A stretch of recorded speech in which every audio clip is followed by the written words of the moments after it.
And a good facilitator, whatever their own leanings and preferences, like I'm heavily, extroverted feeling. Extroverted thinking is my nemesis. That's the thing, I have a hardest time in myself because it's the roughest part of me. So part of what's been good for me and growthful about being a facilitator is having to become more appreciative of all the ways that people think, all of the kinds of things that people need to do to process information and make decisions, so that I can step out of being judgmental about it or kind of freaked out about it, and instead engage different people who operate differently from myself, and help them engage others to make effective decisions, to get work done. When you think about it, the technique of project management is half the picture. The other half is you working with the people who populate the project team, or the vendors, or the other parties that are stakeholders in what that team is doing. And that's where the facilitation skills come in, the facilitative leadership. And so I want you to recognize that there's a handhold here between the technical part of project planning and management, understanding how to work in Microsoft Project, understanding how to construct the project flow, the work breakdown structure, all of the things that Ernie talked to you about. The other part of it, though, is really the work with people. And so we thought we wanted to have both of those things be part of your skill set going out from here.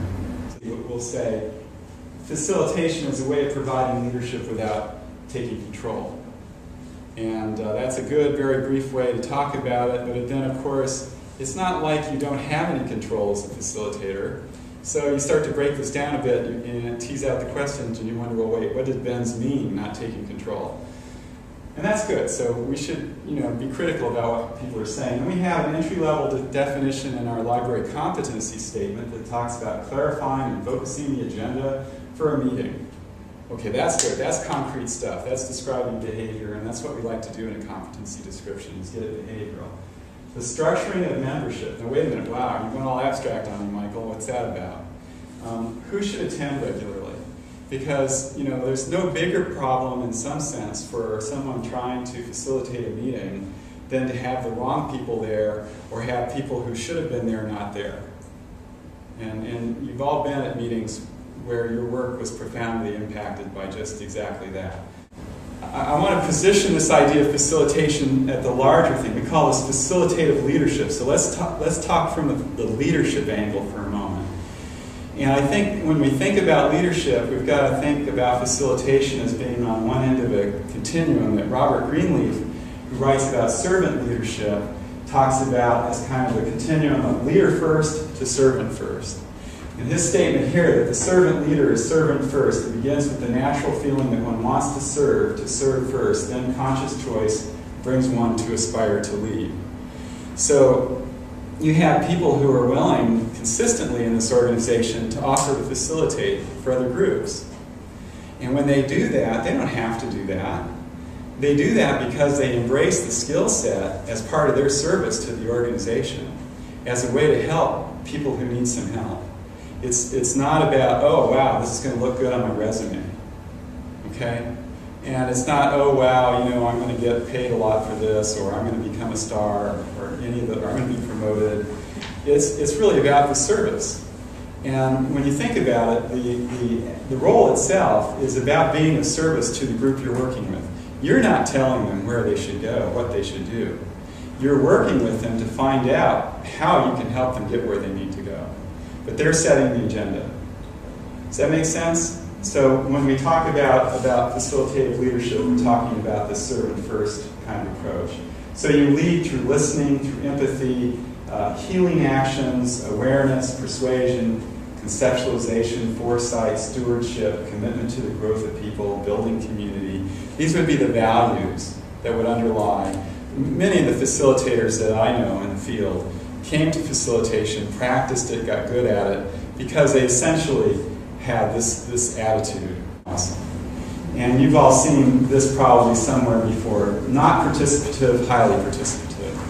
And the library years ago embarked on a values direction that said we're going to have to be high participation, because there's no way that a small group of leaders can have enough accountability and enough wisdom and vision to get through the many roadblocks that we face. We have to push leadership out.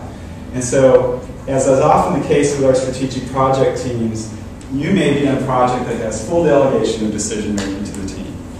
And particularly if you're project manager, that is a very responsible position.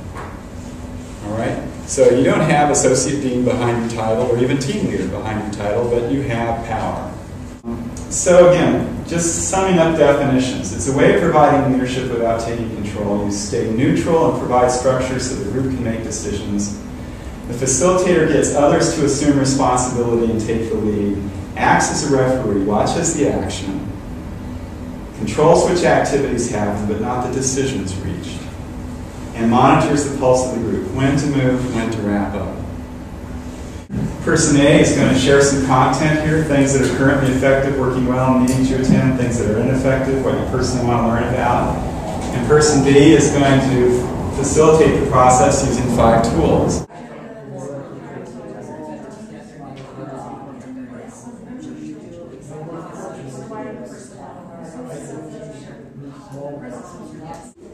All right, so what I want to do briefly here is debrief the conversations.